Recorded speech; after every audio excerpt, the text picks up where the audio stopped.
On est reparti. Donc, alors, j'ai pas fait la relecture du conte de la Belle au bois dormant. Je le referai après, mais je vais d'abord vous expliquer ce que j'ai retenu et ce que je peux en extraire comme information que je peux actualiser avec d'autres informations que j'ai collectées depuis. Et comme ça va pas trop m'influencer parce que je sais que c'est juste. Donc, il y a plusieurs symbolismes dans La Belle au bois dormant, le conte. Et je vais faire aussi une petite comparaison avec ce que Disney en a proposé pour leur jeunesse. Donc, il y a l'aurore. L'aurore, c'est l'étoile du matin. L'étoile du matin, c'est Vénus pour les occidentaux. Mais il y a aussi un autre aspect. En fait, c'est l'étoile du matin. Le peuple du soleil levant, c'est bien l'aurore. Et en plus, il y a un côté un peu rose comme ça, quand le soleil se lève là. Vous voyez, quand il dépasse l'horizon, il a ce... Et ça, c'est les ions qui font ça. Ça, on est dans le domaine scientifique, mais ça se tient aussi. Donc l'aurore, c'est ça. Et comment Disney, du coup, visuellement, parce que les contes, c'était transmission orale, donc il n'y a pas vraiment d'image, c'est pour travailler l'imaginaire, mais Disney vient imposer un imaginaire. Et cet imaginaire est une femme, est une jeune fille blonde aux yeux bleus.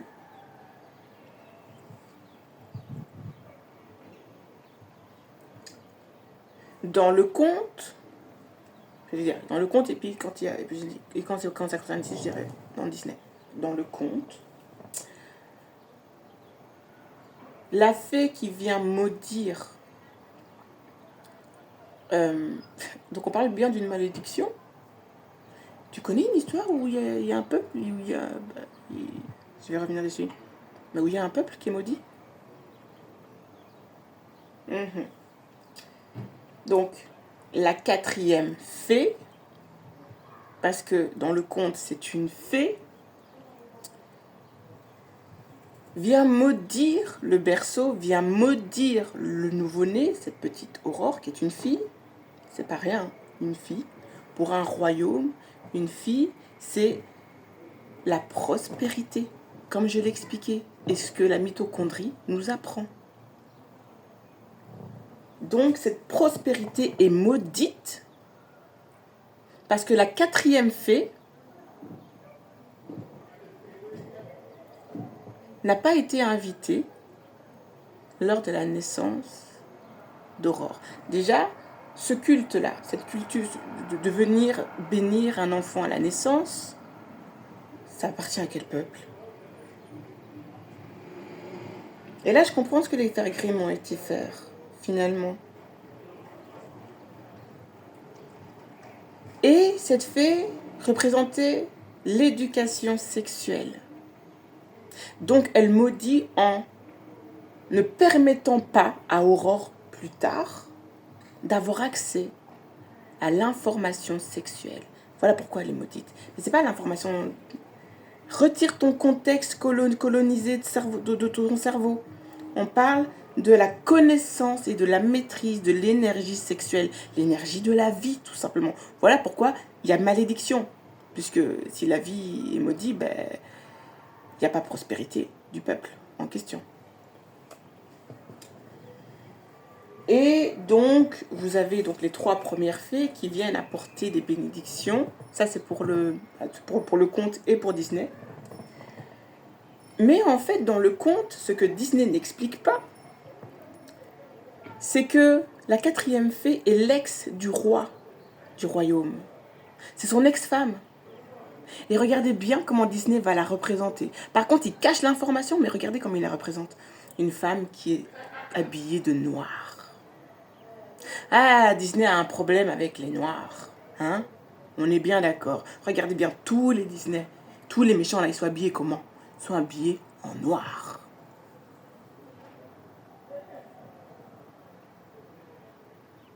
Et donc, du coup, dans le conte, ils disent que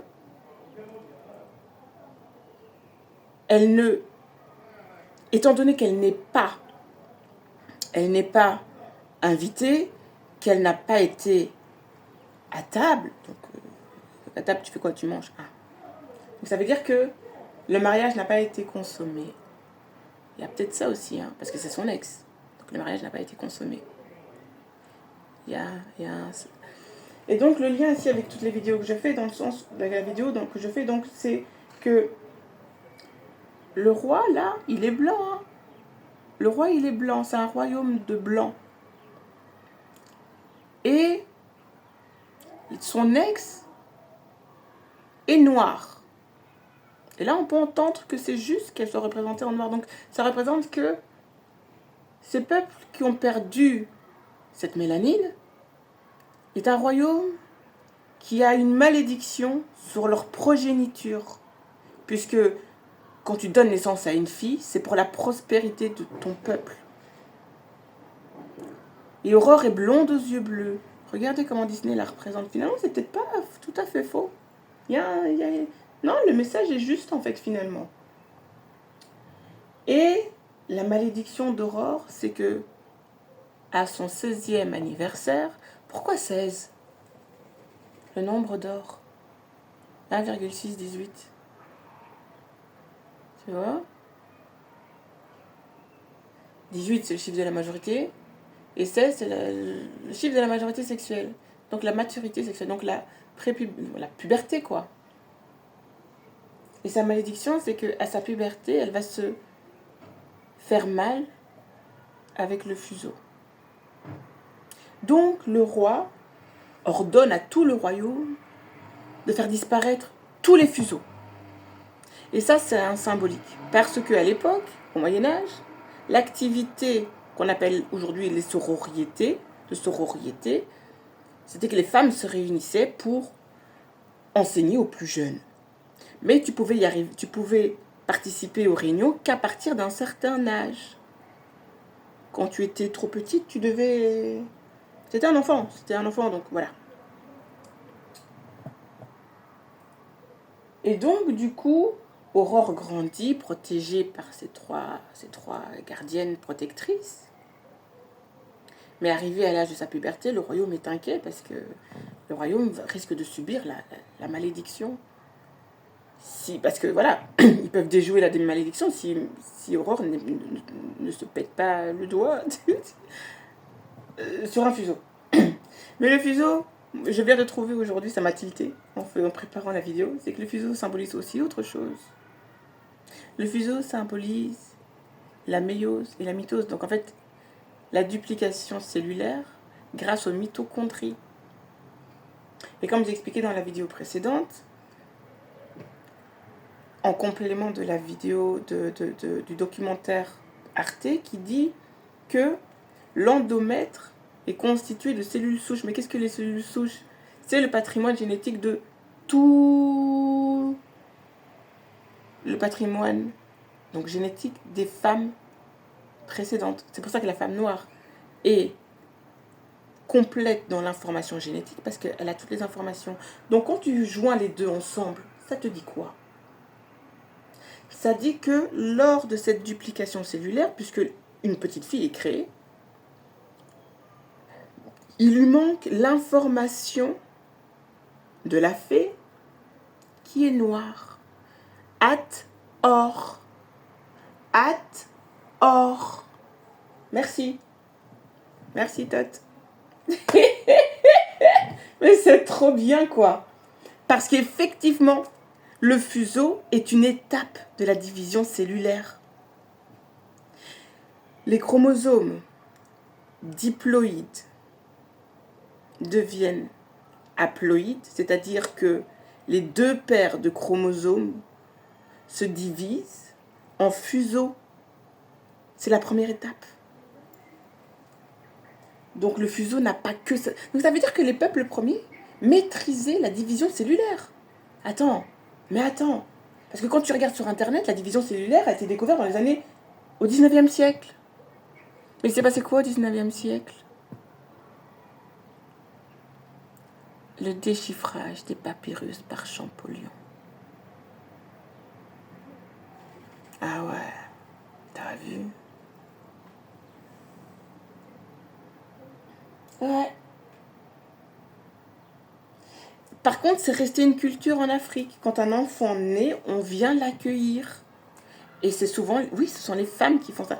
Moi, ça va, ça a été fait. On me l'a dit. Tout le village est venu m'accueillir, mon chaton. Ouais. Un enfant spécial.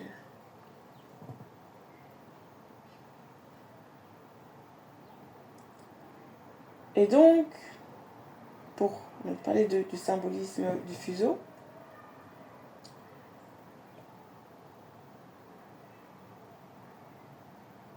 je sais pas, j'arrive pas à me relire parce que c'est trop loin là. Ici, j'écris en tout petit en plus.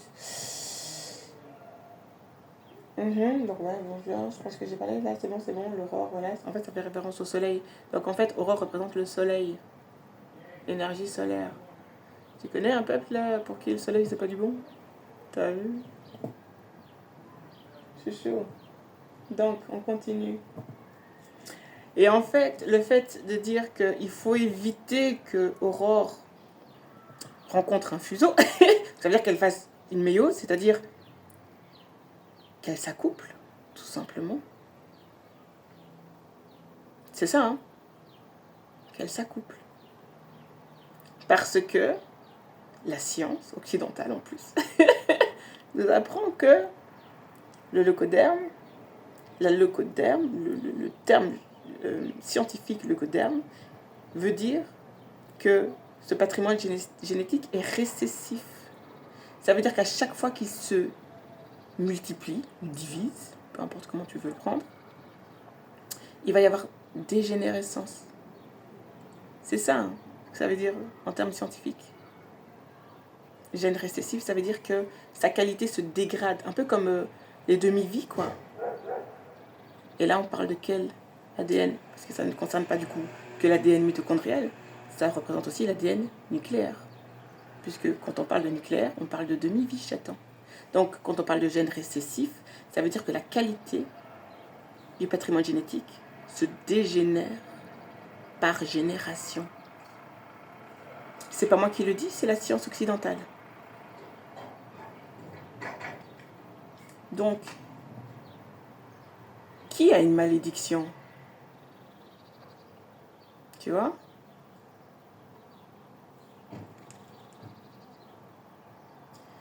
Donc, Aurore a interdiction de faire des enfants. Donc, ça veut dire que ça condamne un peu le royaume, quoi. Il y a un royaume qui n'a pas d'enfants est un royaume qui meurt. Puisque, au Moyen-Âge, la qualité et la puissance d'un royaume se mesuraient à son nombre de sujets. C'est pas pour rien que, finalement, quand la malédiction d'Aurore, de la Belle au bois dormant, en plus la Belle, c'est qui la Belle? Hein? Qui est la divinité de la beauté? Or. Donc, je vous laisse deviner quelle couleur elle devrait avoir. Et allez voir sur YouTube, sur Google, comment il la représente. Or.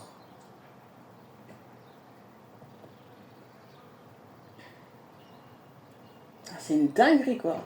Vive la connerie humaine, hein? Donc, ça veut dire que le problème démographique date pas d'hier.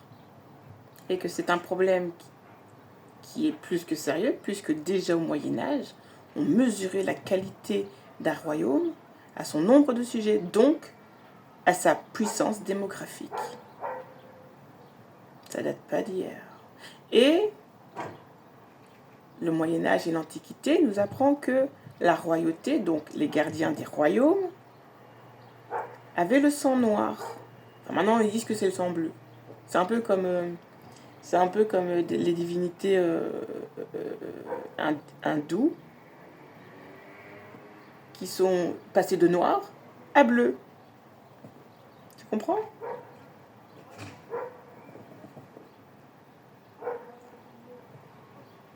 Et donc, dans Disney, la quatrième fée, qui là n'est pas une fée, c'est une reine, ils l'ont représentée comme une reine, n'a pas... donc, elle est jalouse. Elle dit, ah non, en plus, donc c'est la noire qui est jalouse de la blanche. Parce que la maman d'Aurore est de couleur très claire. Enfin, la reine, la méchante reine, il l'appelle comment? Maléfique. Ah oui. Ah, Disney, c'est dingue. Disney, c'est dingue. Donc, ce qui est noir est maléfique. Ok, merci. Merci. Hé, maman, faut arrêter ça. C'est dingue. Donc, pour Disney, cette reine était jalouse. Mais on va faire un contexte historique et actuel et social.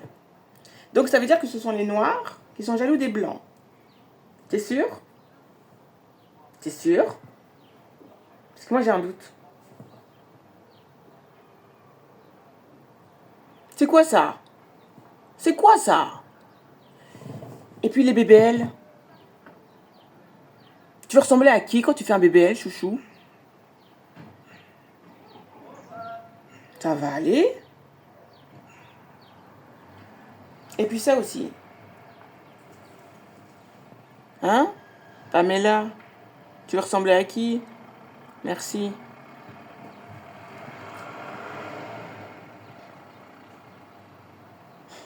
C'est dingue. Ah, c'est dingue. Donc, dans le conte, finalement, Aurore finit par croiser le prince, qui s'appelle Philippe. Bonjour Philippe.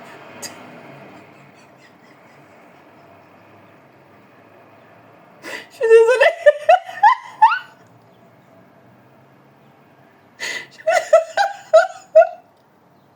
Oh, c'est dingue. Oh putain, c'est dingue. Aïe, aïe, aïe, maman. Bon, donc, Philippe finit par croiser, et même dans Disney, hein, mon amour. Ah, maman. Ah, je lui dis, maintenant ça me rend imparable, chouchou. Ouais. Et elle danse avec un hibou. Tu sais, un hibou, c'est un animal nocturne qui voit ce qui n'est pas visible dans le symbolisme. Merci Disney. Par contre, dans le conte, je sais plus. Mais en tout cas, elle finit par croiser le prince. Elle tombe amoureuse. Donc du coup, ça la rend curieuse, chaton. Du coup, elle commence à fouiller dans le palais. Et elle tombe sur un fuseau qui c'était... Et c'est la vilaine sorcière, hein. C'est la fée maléfique qui pose là comme ça par hasard un fuseau. Et paf! Il y a la malédiction. Tout le royaume est plongé dans un sommeil de mort. Un sommeil de mort. C'est un symbole aussi, ça. Donc ça veut dire que tu es vivant, mais que tu es mort en même temps. Donc tu es un mort vivant.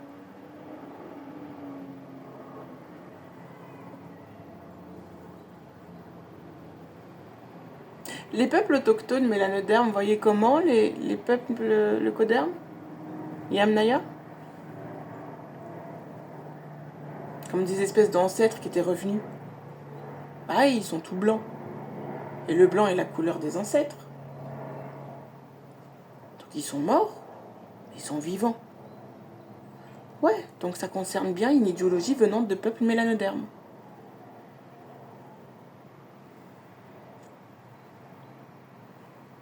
Et je reprécise, tous les mélanodermes ne se valent pas. Parce qu'il existe encore des mélanodermes, enfin je parle d'aujourd'hui, mais à l'époque, il y avait des mélanodermes qui étaient bienveillants et qui avaient cette lumière d'or. Donc, qui n'avaient pas cette malédiction d'Hathor.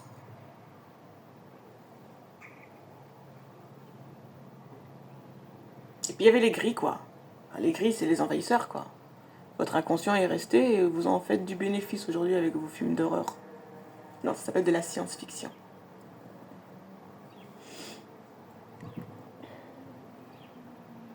Et ce qui est intéressant, c'est que, donc du coup, vous avez un espèce de mâle, un prince, d'un autre royaume, qui avait croisé Aurore et qui était tombé amoureux d'elle. Tu lui dis, putain, faut que je la trouve celle-là, faut que je la retrouve celle-là.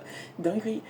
Et ce qui est intéressant chez Disney, là où le culte de la blancheur est plus que dominant dans tout leur récit,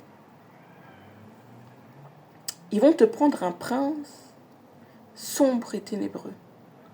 À savoir que les peuples occidentaux, le coderme, sombres et ténébreux, sont des hommes qui ont les cheveux bruns, et en plus ils le disent encore, hein, bruns ténébreux.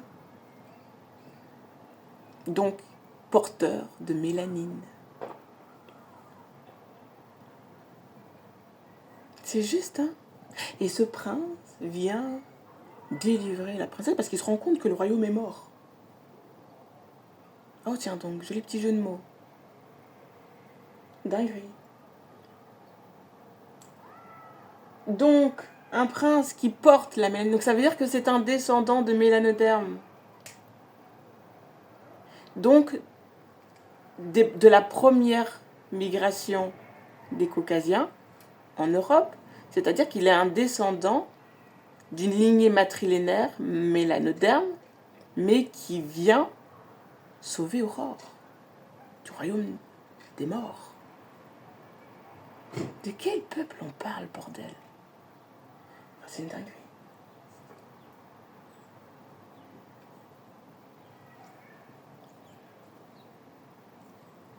Et donc, il vient, il se rend compte de ça.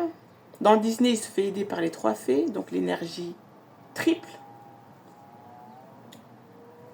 qui n'est pas anodin. L'énergie triple, qui porte un chapeau pointu.